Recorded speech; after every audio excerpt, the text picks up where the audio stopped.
Nepo Babies, ¿qué conchos es esto? Una nueva forma de denominar al que es famoso porque sí, al que de forma privilegiada se le abren milagrosamente todas las puertas y a quien además siempre la fama le va a acompañar.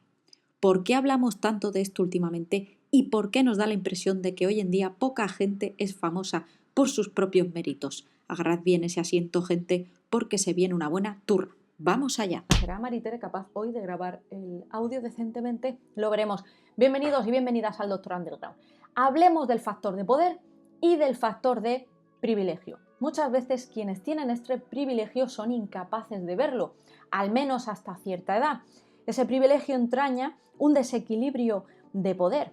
Lo vemos continuamente. Vemos por todas partes esto de las relaciones de poder, esto de nacer en el lugar adecuado, en el sitio adecuado. Esto es como el meme del feto.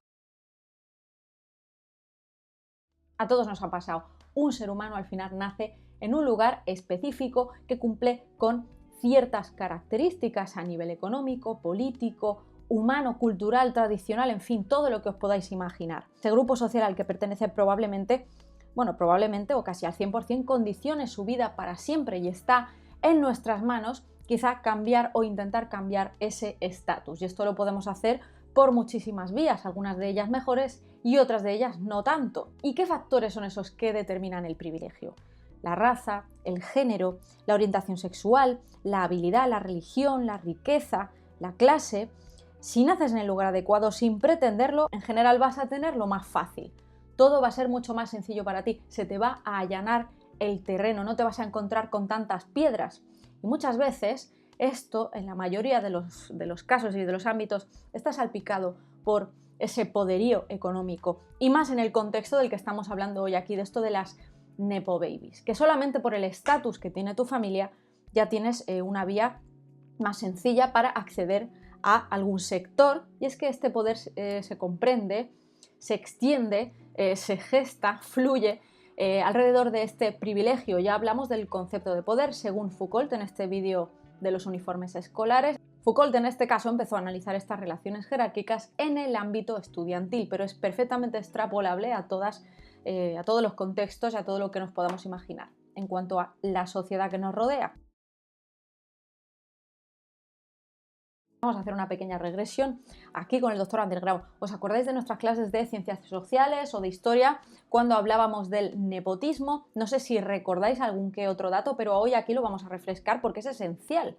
Realmente esto de las Nepo Babies viene de este término, nepotismo. En latín, nepos nepotis. Los nepotes son los sobrinos o nietos. Y en la curia romana, que son los órganos de gobierno de la Santa Sede y de la Iglesia Católica, era una práctica constante nombrar a familiares en diferentes cargos, y estos cargos, por supuesto, acarreaban diferente poderío en todos los sentidos. Este continuo nombramiento dentro de lo familiar perpetuaba el estatus, se creaba una especie de burbujita dentro de cada familia. El Papa en el siglo XVII acabó prohibiendo esta actividad, pero lo vivimos hoy día en el ámbito gubernamental, en lo político, estos cargos que se hacen a dedo con amigos, con familiares, en cargos públicos, pero es que esto es algo que vivimos hoy en día, no estamos hablando algo aquí de la Edad Media.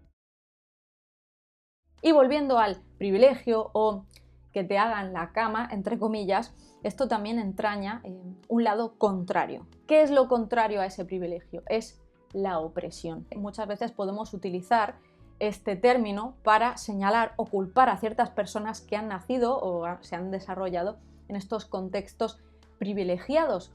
Pero quien esté libre de pecado que tire la primera piedra. Todos, todas estamos ciertamente en una posición privilegiada en uno u otro sentido. Y ahora vamos a hablar de los tipos de privilegio que existen. Y muchos de nosotros ya, si tenemos una cierta edad, podremos darnos cuenta de a qué grupo pertenecemos. No es algo unidimensional, hay miles de matices. Esto no quiere decir que no hayas trabajado o que no te hayas esforzado para llegar a donde estás. Lo que se utiliza como pretexto a la hora de señalar o criticar a estos sectores privilegiados es que no se utilicen ciertas plataformas o que no alcen la voz para causas justas. Y esto pasa continuamente. Gente famosa que es famosa porque sí, se aprovecha o saca ventaja de esa posición privilegiada para hacer cosas de dudosa moral y ética, ¿no? Pero bueno, esto, claro, depende de los ojos que lo miren y de los ojos que lo analicen. En primer lugar, tenemos ese privilegio blanco. En el vídeo de Maya, de esta cantante de los 2000 que tanto nos ha marcado a todos, hablamos de una obra concreta que además marcó la vida también de esta artista, Piel negra, máscaras blancas, de Frantz Fanon. Y os voy a leer en qué consiste esta obra para que nos demos cuenta realmente de qué quiere decir esto del privilegio blanco. En este estudio, Fanon utiliza el psicoanálisis y la teoría psicoanalítica para explicar los sentimientos de dependencia e insuficiencia que las personas de raza negra experimentan en un mundo blanco. Habla de la autopercepción dividida de la personalidad negra que ha perdido su originalidad cultural nativa y ha abrazado la cultura de la madre patria. Y claro, hay un complejo de inferioridad generado en la mente de la persona negra que tratará de imitar y apropiarse del código cultural del colonizador. Fanon argumenta que el comportamiento es aún más evidente en las personas de raza negra ambiciosas y educadas, que son las que pueden darse el lujo de adquirir los símbolos de la cultura blanca. Fue originalmente formulado para combatir la opresión de los negros, pero las ideas de Fanon todavía son influyentes hoy, siendo utilizado por diversos grupos como los palestinos, los tamiles, los afroamericanos y otros en su lucha por la autonomía cultural y política.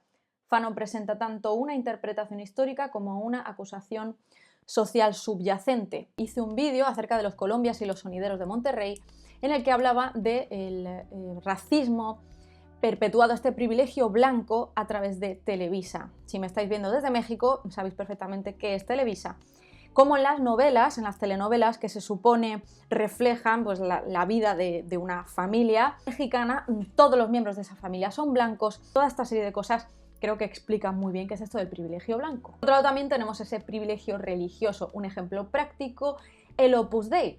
Hoy en día, si perteneces al Opus Dei, hay una serie, una especie como de cadena de influencias, es como una burbuja. Tú dentro del Opus Dei puedes prosperar económicamente si así lo deseas. Hay gente del Opus Dei posicionada en muchísimos sectores. Bien, ese privilegio de género, por ejemplo, esto de los nombres borrados. Que se acuse que quizá no ha habido a lo mejor tantas mujeres pintoras, tantas mujeres artistas, se debe simplemente a que así no se ha reflejado a lo largo de la historia. En nuestros libros de historia del colegio, la mayor parte de los nombres que aparecían eran de hombres. Y si bien es cierto que las mujeres no teníamos ese acceso a esa educación superior o a esos privilegios que tenían los hombres en cierto momento para desarrollarnos en esos sectores en los que ellos destacaban, ha habido nombres de muchísimas mujeres que o bien se han tapado o bien se han obviado a lo largo de la historia. Aquí yo creo que se explicaría muy bien esto del privilegio de género. En 1985 hubo una tira cómica llamada The Rule en la que se indicaba un test llamado Test de Bechdel, y ese test analiza si realmente una obra de ficción cinematográfica, etcétera, si cumple con los requisitos para que haya una presencia, para que no exista esa brecha de género, para que haya una presencia de mujeres en esa historia, o que por lo menos no gire todo en torno a tíos, o que la figura de la mujer no sea como un satélite de esa historia de hombres en cualquier serie o en cualquier película. ¿Cuál es su precedente? Una obra de Virginia Woolf de 1929 llamada Una habitación propia, y en esta obra ya ella destaca esta brecha enorme que hay en la ficción, en este caso en la literatura, respecto a la narrativa y el papel de las mujeres. También tenemos ese privilegio socioeconómico, que yo creo que aquí entraríamos de lleno en esto de los nepo babies, y ahora indagaremos aún más dentro de este término. ¿Qué es exactamente un nepo baby? ¿Cuál es su origen primigenio? Básicamente es que se alineen todos los planetas para que tú puedas desarrollarte como y donde te dé la gana. No solamente vamos a achacarlo a simplemente ser rico, ser multimillonario, pero esto es un factor determinante, también hay que decirlo. Pero sobre todo es que tengas los suficientes medios para llevar una vida digna. O sea, simplemente ya el tener un techo sobre tu cabeza ya es ciertamente un privilegio, o no haber nacido pobre. Por supuesto, y como hemos dicho, esto también depende absolutamente del contexto del que estemos hablando, de la situación de cada persona y tal. Así que no sé si me estás viendo desde otro rincón del planeta, en el que culturalmente o tradicionalmente las cosas son diferentes.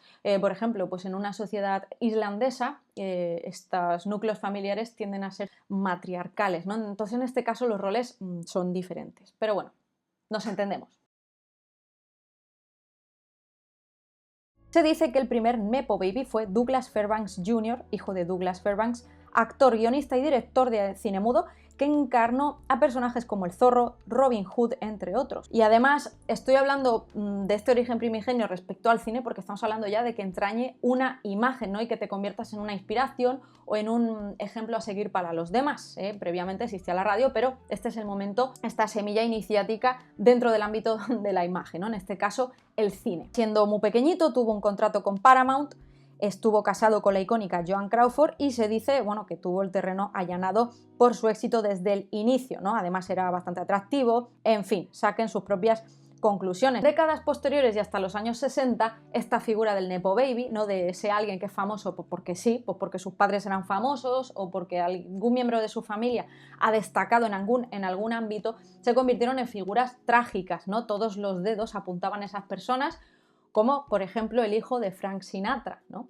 Pero en los años 60 podríamos hablar de miles de personas icónicas en esta década, pero Liza Minnelli, que es hija de Judy Garland, por favor, o sea, ¿quién no es fan de Judy Garland en este canal? Que es maravillosa, mi madre ama a Judy Garland y en consecuencia yo la amo también desde bien pequeñita. Claro, Liza Minnelli destaca por sí sola y es una figura icónica por sí sola. De hecho, que es hija de Judy Garland, yo lo supe pues hace no mucho. Por ejemplo, Carrie Fisher, nuestra querida, amada y estimada Leia, entre otros papeles que ha desempeñado, pero este para mí pues es al que más cariño le tengo, es hija de Debbie Reynolds, daos cuenta, o sea, Carrie Fisher destacó por sí misma y que es hija de Debbie Reynolds, pues ya me parece el colmo del iconismo. Es que hoy día estamos rodeados, tenemos a Miley Cyrus, que destaca por sí misma, pero también viene de padres pues, que han tenido cierto estatus, famosos, las Kardashian, etc. Y ahora vamos al quid de la cuestión.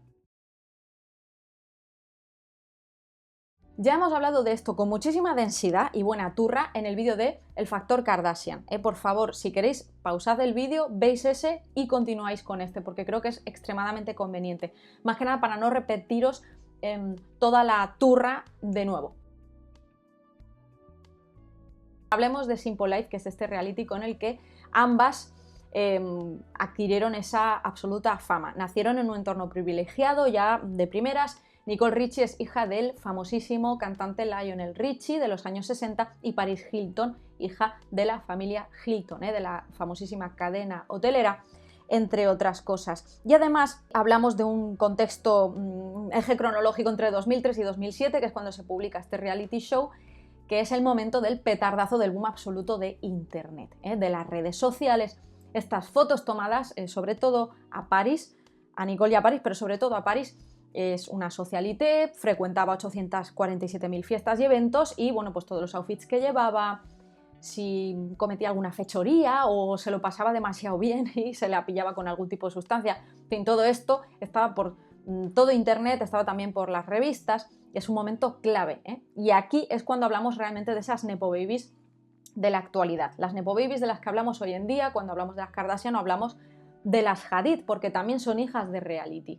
Y esto del reality es curioso porque crea en nosotros una especie de necesidad de tener lo que tienen esas personas, de imitar lo que están haciendo, porque estamos acompañándolas 24/7 en su día a día. Es que esto del factor reality es importante, por eso os he dicho que en ese vídeo hablamos de todo esto más en profundidad. Por supuesto, claro, Paris es blanca, guapa, rica, tiene un cuerpazo, en fin, y ha hecho de todo, o sea, ha sido hasta cantante. He de deciros que alguna que otra canción me escuchaba en su momento y me molaba, todo hay que decirlo. Este prototipo absoluto de este bimbocore, que por cierto a día de hoy es muy, muy vigente. Además, se ha convertido en una persona icónica que ha marcado una década. O sea, son personajes que forman parte como esta cultura pop y es algo que nos encanta y que alabamos continuamente. 2007, Keeping Up with the Kardashians. ¿Quiénes son las Kardashians? Bueno, pues es la familia de Kris Kardashian y su exmarido, el abogado Robert Kardashian, y Kylie Jenner, ex atleta. Todas las hermanas pues son hijas de estas dos etapas de Kris, que conocemos a todas. O sea, para empezar, una de ellas está con Travis Barker, batera de Blink-182. O sea, ya fijaos si la kardashianización de la sociedad ya ha salpicado a todo, que se ha metido ya hasta en el ámbito del pop-punk y en consecuencia del punk y tal. Pero bueno, oye, esto yo creo que ha logrado que haya como un repunte y un reflote del pop-punk en la actualidad. nos guste o no, y aunque yo odie profundamente a Machine Gun Kelly. Yo es que lo siento de verdad. En 2012 se estrena The Real Housewives of Beverly Hills. Y en concreto fue en 2012 cuando aparece Yolanda Hadid, que es exmodelo y mujer del agente de real estate Mohammed Hadid, de origen israelí. Sus hijas, Bella y Gigi, bueno, pues son archiconocidas hoy en día. Cuide la cuestión también de este vídeo. Bella Hadid es un icono absoluto de street style hoy en día, su hermana también, pero Bella Hadid, bueno, en fin, es que es de las modelos más cotizadas actualmente. Ya lo hablaremos en un vídeo concreto de las hermanas Hadid, pero es que su hermano ya está empezando también a hacer sus pinitos en el mundo de la moda. Quizá como que se les quita más mérito a ellos que a la hija de Cindy Crawford, que por supuesto la hija de Cindy Crawford es ideal, ¿no? Es una monada, su hijo también, ¿no? Entonces nos recuerda a Cindy Crawford, nos da esa nostalgia, entonces no nos parece tan mal ni nos parece tan cuestión de nepotismo, pero es que, lo siento mucho, es exactamente la misma situación. Y esto me lleva ya como a estos puntos en los que hago una pequeña reflexión, y es que cuando realmente eres un nepo baby estás en el ojo del huracán, está todo el mundo preparado con el hacha para juzgar cada cosa que hagas. ¿Qué ha pasado con las hermanas Hadid? Hay que ver cómo caminan, que no tienen ni idea, que no sé qué, que no sé cuántos, y curiosamente que a mí estas cosas siempre como que me la han sudado bastante, y un día me dio por ver extractos del reality para ver realmente cómo son Bella y Gigi, y me parecieron dos niñas bastante auténticas, y cualquier entrevista que he visto de ellas me han parecido encantadoras, me han parecido carismáticas, me han parecido de verdad muy lindas y muy humildes. Y viendo situaciones concretas en las que su madre estaba como forzando la máquina a toda costa, ¿no? Todo el rato y continuamente reflejándose en ellas y proyectándose en ellas, incluso proyectando sus propias inseguridades en ellas, ciertamente incluso sentí lástima, ¿no? Porque se haya empujado tanto a estas mujeres y que incluso las ha llevado pues a seguir procedimientos quirúrgicos, ¿no? Para seguir encajando, ¿no? En este mundo del modelaje, en fin. Y no es pretexto tampoco para que la gente te linche. Os voy a poner un ejemplo de nepo baby trágico, como es Kiko Rivera, que continuamente se le ha comparado físicamente con sus hermanos. O sea, a mí esto me ha parecido deleznable desde el primer momento. Te puede caer mejor o peor, pero que la gente tenga esa actitud con él, a mí me parece injusto. Y además el camino, siendo un nepo baby, bueno, pues hay que ganárselo, ¿no? Y, oye, tienes que valerlo. O sea, no solamente te van a colocar ahí y ya vas a triunfar, sino que tú mismo tienes que demostrar, ¿no? Como por ejemplo ha pasado con Angelina Jolie. En fin, que es que al fin y al cabo eres un ser humano y tú no tienes culpa de lo que haya hecho tu familia o tu padre o tu madre. Muchas veces a los nepo babies se les señala o se les culpa y ya vas directamente como con prejuicios por lo que su familia haya hecho, o porque sus padres, o porque sus tíos, o yo que sé quién, pues haya sido injusto, o haya hecho algún comentario desafortunado, y ellos no tienen la culpa de eso. Gigi y Bella no tienen la culpa de tener la madre que han tenido, en fin, ¿qué os voy a decir? La gente usa este término de forma hostil y despiadada, y creo que hay que empezar a rebajar unas cuantas marchas, porque hoy en redes sociales tenemos el pico muy ligero. Que detrás de todos esos privilegios, que sí, que por supuesto es injusto, pero como os digo, todos somos privilegiados en cierto modo. Más lo que me parece hipócrita, y ya así como punto final, es que muchas veces esas personas están ahí por nuestro fanatismo exacerbado, por nuestras ganas y alimentarnos, ¿no? De ese gossip, de ese chisme, y entonces sin darnos cuenta como que estamos alimentando esa máquina. Y es que pasa continuamente con las Kardashian, es que no hay cosa que hagan ninguna de ellas, sobre todo Kim, de la que no hablemos, la critiquemos, lo alabemos. O sea, es que haga lo que haga, van a estar en el ojo del huracán y van a estar en la boca de todos. Y ya os digo, os puede parecer mejor o peor, os pueden parecer asuntos más justos o más injustos, pero esto es una realidad, que esto de los nepo babies va a seguir ocurriendo y es inevitable. Y es algo que no va a parar, y más hoy en día con las redes sociales. Por supuesto hay nepo babies que prefieren estar ahí entre bambalinas, por ejemplo la hija de Iman y David Bowie. Hoy en día todavía no se sabe nada, la niña no se va a dedicar al modelaje, creo, o sea, en fin, hay mucha gente que decide no seguir por ese lado y llevar una vida un poquito más discreta. O el hijo de Tony Hawk, por ejemplo, en fin, os podría poner muchísimos ejemplos. En fin, ¿qué os ha parecido este vídeo? Dejadme vuestros comentarios, podéis apoyar este contenido aún más a través de 4 € al mes con Patreon, PayPal para propinas. Nos vemos muy pronto en la próxima entrega.